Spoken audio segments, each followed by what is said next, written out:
So, back on February 20th, 2026, SB19 dropped a new track. But here's the thing, if you just called Visa a song, you're kind of missing the whole point.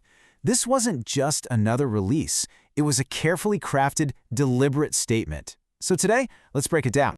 And yeah, this quote pretty much says it all, doesn't it? The impact of this track was just immediate. It was seismic. It completely changed the landscape of what we thought SB19 was all about. So let's start right there, with that massive shift. Because to really get Visa, you first have to understand everything it's not. It's a complete 180-degree pivot from everything they'd built up to that point. I mean, the contrast is night and day. If you were a fan during the Pagtatag era, you were used to these huge cinematic soundscapes, right? Big orchestral swells, everything super polished. Visa just takes all of that, crumples it up, and throws it out the window. It's gritty, it's funky, it's satirical, and it is absolutely unapologetic.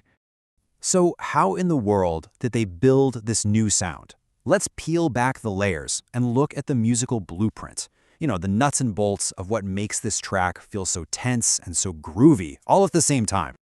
All right, the secret starts with something called the Dorian mode. Now, don't worry, we're not going to get lost in a music theory lecture.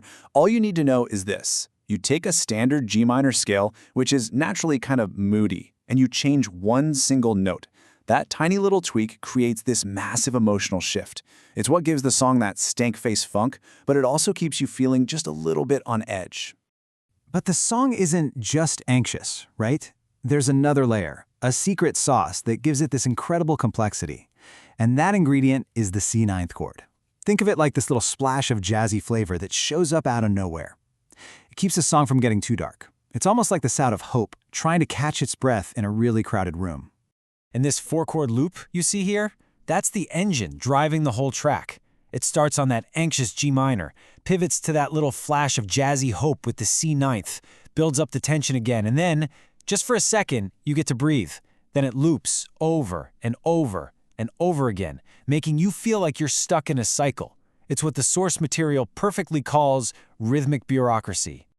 Now let's talk about the production, because this song isn't just written well. It's engineered to tell a story.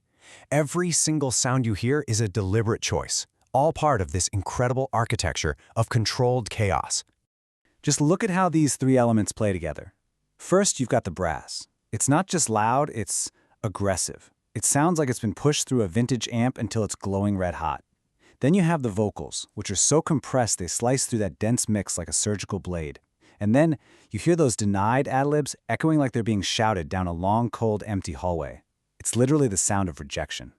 And all of this, the music, the production, it all serves this one central, brilliant idea at the heart of the track, the Visa/Bisa paradox. The whole song is built on this incredible double meaning in its title. You have Visa, the travel permit, the piece of paper you need for international validation. But in Filipino, Bisa means power, potency, your inherent talent and worth. The song just lives in that little space where those two words sound almost identical. Which leads us to the song's absolutely heartbreaking central question. Is our talent, our Bisa, essentially powerless, or walang Bisa, until some outside force gives us a permit, a visa? It's a question that hits so hard for any artist, anywhere, trying to get their voice heard on a global stage. And this wordplay is baked right into the sound of the track itself.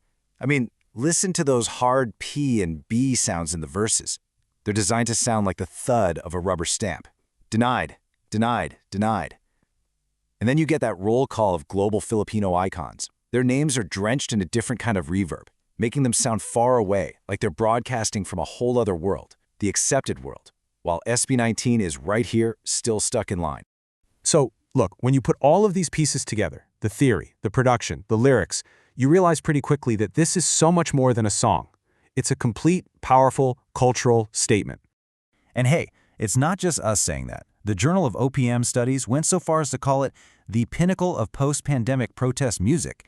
I mean, that's a massive claim. That's cementing this track in history, not just as a hit song, but as a really important piece of social commentary. When you boil it all down, Visa is a rejection of the old goal. Instead of chasing that super polished, glossy P-pop aesthetic to get international appeal, SB19 made a choice. They chose to serve up a gritty, raw, unapologetic truth. They literally traded polish for power. And that kind of leaves us with this final question, right? Bisa makes a pretty compelling case that raw, unfiltered truth can hit way harder than a perfectly polished product. But what do you think? In music, in art, which one do you think really holds more power?